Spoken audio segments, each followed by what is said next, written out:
Sir, प्रचंड संख्याबळ मिळालं आहे, मात्र तरी सुद्धा 8 दिवस झाले तरी अजूनही मुख्यमंत्री ठरत नाही, काहीच ठरत नाही. आणि पहिलं तर संख्याबळच संशयास्पद असं स्वरूप त्याचं आहे. एवढा कसा स्ट्राईक रेट असू शकतो? भारतीय जनता पक्षाने जर 288 उमेदवार उभे केले असते तर 256 उमेदवार विजयी झाले असते. असा कोणी इतिहास आहे का? आणि असा इतक्या मोठ्या स्टेटमध्ये त्याच्यामध्ये इतकी विविधता आहे, हे सगळं थोडं काळजीचं आहे. परंतु आता इतकं संख्याबळ आहे तर संख्याबळच आता त्यांना त्रासदायक व्हायला लागलं असं दिसतंय. कुठेतरी एकनाथ शिंदे गेले 4 दिवस झाले आजारी खरं आहे, त्यांच्या एकनाथ शिंदे मुख्यमंत्री, आज प्रभारी मुख्यमंत्री, त्यांच्या नेतृत्वाखाली निवडणुका झाल्या. आता माहित नाही त्यांचा किती सन्मान राहील.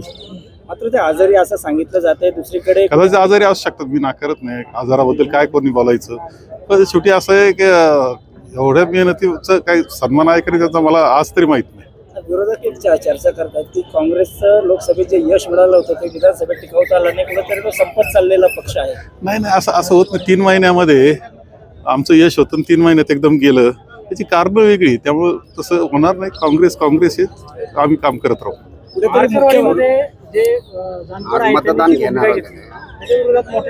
असं आहे का, त्या वाडीमध्ये जे होतं आहे ते निवडणूक आयोगानं आणि सरकारनं समजून घेतलं पाहिजे का हा असंतोष का आहे. जर समजून घेतलं तर ठीक, नाही तर महाराष्ट्रामध्ये हे पेटत जाणारं आंदोलन दिसतंय मला काही काळात. मात्र आज मतदानच घेऊन दिलं गेलं नाही, दडपशाही केली गेली. हा, दडपशाहीनं तुम्ही दाबता किती काळ दाबाल लोकांना? शेवटी लोकांच्या मनातली शंका कशी काढून टाकता येईल याचं काढायचं सोडून तुम्ही लाठीचा वापर करायला लागले.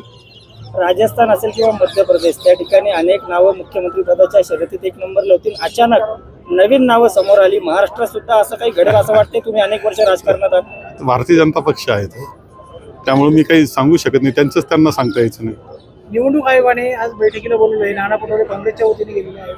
काय वाटतं, समाधानकारक होईल? नाही, मला माहित नाही काय झालं. मी इकडे कार्यक्रमातच होतो. माहिती घेईल आज संध्याकाळी मी. खात्यावरून आदळ आपण सुरू आहे. कुणी गृहनिर्माण मागतंय, आज हे तर गडबड आहेच आहे. खरं सांगतो, गडबड भरपूर आहे.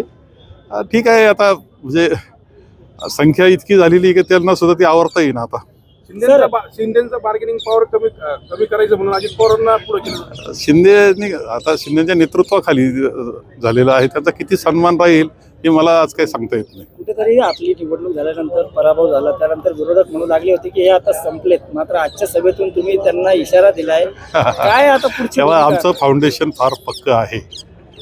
थोडे हल्ला असेल एखादा काम म्हणून फाउंडेशन काही पक्कच आहे. थोड्याफार असतील दुरुस्त्या करू आणि कारण मीमांसा करावी लागेल. असं आहे की पोस्टलचा आणि याचा एक संबंध असतो, पोस्टल मतदानाचा. पोस्टलमध्ये मी 70% वर आहे. आपण पहा का 2019चं खासदारचं लोकसभेचं आणि विधानसभेचं, 24चं पहा लोकसभेचं, 14चे पहा लोकसभा विधानसभा, तुम्हाला संबंध दिसेल त्याचा. इथं मात्र पूर्णपणे ते मोडून पडलेलं दिसतंय. अनेक गोष्टी आहेत का ज्या संशयास्पद आहेत. सत्यजित तांबेंनी मधल्या काळात अजित पवारांची भेट घेतली, त्यानंतर अनेक चर्चा विरोधकांनी सुरू केल्या आहेत की तुम्ही कुठेतरी पक्ष बदलणार आहात आणि पक्ष बदलाच्या चर्चा आता सुरू झाल्या. तुम्ही काय ऐकलं, आजचं भाषण ऐकलं ना? आता आणखी काय पाहिजे तुम्हाला? अजित पवारांच्या दिल्ली वाऱ्या वाढलेल्या आहेत, दररोज दिल्लीला जात आहे. काय वाटतं एकंदरीत? नाही, आता खरं आहे की आता हे संख्याबळ इतकं झालं का ते आवरे ना त्यांना. त्यांचे आता हे नवीन आलेले आमदार त्यांना आवरत नाहीत. आता गोंधळाचं वातावरण त्यांच्यामध्ये प्रचंड निर्माण झालेलं आहे. ही वस्तुस्थिती आहे.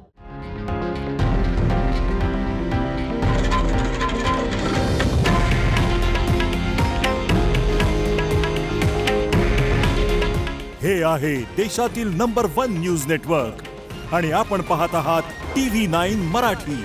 काळजी तुमची, हित महाराष्ट्राचं.